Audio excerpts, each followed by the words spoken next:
অন্ধকারের যাত্রী। সেই রাত্রির কথা আজও শ্বেতা ভুলতে পারেনি। আরটি ইউনিভার্সিটির তৃতীয় বর্ষের মনোবিজ্ঞান ছাত্রী শ্বেতা শেষ পরীক্ষাটা দিয়ে যেন হাঁফ ছেড়ে বাঁচল। সামনে কয়েকদিনের ছুটি, তাই ঠিক করেছিল বয়ফ্রেন্ড অনিকেতকে নিয়ে শিলিগুড়িতে বাবা মায়ের কাছে যাবে।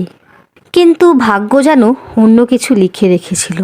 স্টেশন যাওয়ার ঠিক আগে অনিকেতের ফোন।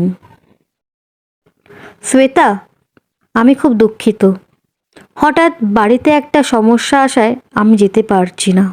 শ্বেতার মন কেমন যেন ভেঙে গেল। শ্বেতার প্রিয় বন্ধু রীতা তাকে বোঝালো, কিছু তো আর করার নেই, তুই এক কাজ কর, তুই একাই যা, কিছু হবে না। মা ফোনে 1000 বার সাবধান করলেন, আর বাবা বললেন পৌঁছেই যেন খবর দিই। হাওড়া স্টেশন, রাত 10টা। ভিড়, চায়ের গন্ধ আর লাউডস্পিকারের আওয়াজে গমগম করছে হাওড়া স্টেশন। শ্বেতা উঠল তার ট্রেনে, উত্তর রেখা এক্সপ্রেসে। সিট নম্বর ছিল S5 কোচ, 23 নম্বর বার্থ। ট্রেন ছাড়তেই জানলার বাইরে কলকাতার আলো একে একে অন্ধকারে মিলিয়ে গেল।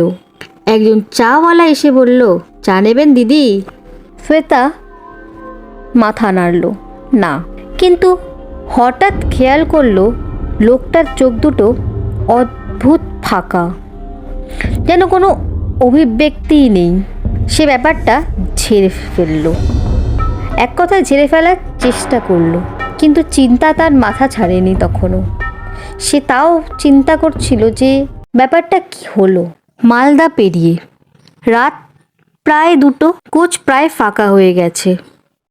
টিটি এসে টিকিট চেক করে চলে যাওয়ার পর শ্বেতা শুয়ে পড়ল। হঠাৎ ঠক ঠক ঠক, উপরে বাদ থেকে শব্দ। শ্বেতা উঠে বসল। উপরে তো কেউ ছিল না। সে ভেবেছিল হয়তো ট্রেনের ঝাঁকুনি। আবার শুয়ে পড়ল। 2 মিনিট পর ফিস ফিস ফিস শব্দে কেউ যেন কিছু বলার চেষ্টা করছে শ্বেতাকে। একটা খুব কাছ থেকে কারোর কথা বলার শব্দ, যেন সে শ্বেতার সাথেই কথা বলার চেষ্টা করছে। শ্বেতার বুক ধড়ফড় করতে লাগলো। কে কে ওখানে? কোনো উত্তর নেই। হরিশ্চন্দ্রপুরের কাছে রাত ঠিক 2:47 নাগাদ ট্রেনটা ধীরে চলছিল একটা ফাঁকা জঙ্গলে ঘেরা অংশ দিয়ে। হরিশ্চন্দ্রপুর আর বারসইয়ের মাঝের নির্জন ট্র্যাক। হঠাৎ কোচের লাইটগুলো একসাথে নিভে গেল, পুরো অন্ধকার।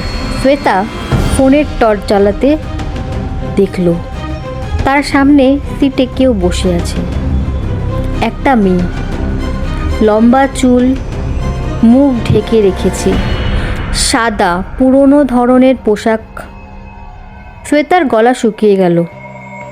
আপনি আপনি কখন উঠলেন? আপনাকে তো আগে দেখিনি। মেয়েটা ধীরে মাথা তুলল। মুখটা অস্বাভাবিক ফ্যাকাশে, চোখ দুটো একদম কালো। সে ফিসফিস করে বলল, তুমি আমার সিটে বসে আছো, ওটা আমার সিট।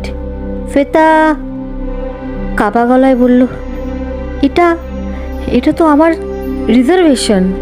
মেয়েটা হঠাৎ ঝুঁকে এলো খুব কাছে। তার ঠান্ডা নিঃশ্বাস শ্বেতার গালে লাগলো। আমি নামিনি অনেক বছর ধরে। হঠাৎ ট্রেনটা ঝাঁকুনি দিয়ে থামল, লাইট জ্বলে উঠল। শ্বেতার চোখ বন্ধ করে ফেলেছিল, আবার খুলে দেখল সামনে সিট ফাঁকা, কেউ নেই। শিলিগুড়ি পৌঁছানোর আগে শ্বেতা কাঁপতে কাঁপতে টিটির কাছে গেল। স্যার, S5-এ একটা মেয়ে। শ্বেতা নিজের কথা শেষ করতে না করতেই টিটি বুঝে গেল সে কি বলতে চলেছে। টিটি চুপ করে তার দিকে তাকিয়ে রইল। ধীরে ধীরে বলল, হরিশ্চন্দ্রপুরের ওই লাইনে কয়েক বছর আগে একটা মেয়ের মৃত্যু হয়েছিল ট্রেনে। তারপর মাঝে মাঝেই যাত্রীরা তাকে দেখতে পায়। শ্বেতার হাত থেকে টিকিটটা পড়ে গেল, যেন তার পায়ের তলা থেকে তুমি সরে গেল। সে ভাবল যে সেও কি তাকেই দেখতে পেল, নাকি ওটা তার মনের ভুল। শিলিগুড়ি স্টেশনে নামার সময় শ্বেতা শেষবারের মতো ট্রেনটার দিকে তাকালো। S5 কোচের জানলায় একটা ফ্যাকাশে মুখ তাকে দেখছিল, কালো চোখ, নড়ছে না। তার থেকেও অদ্ভুত ব্যাপার হচ্ছে মেয়েটির ঠোঁট নড়ছিল আর সে বলছিল তাকে আবার দেখা হবে। তখন শ্বেতার বিশ্বাস হলো যে সে সেই মেয়েটিকেই দেখতে পেয়েছিল, সেটা কোনো তার মনের ভুল ছিল না।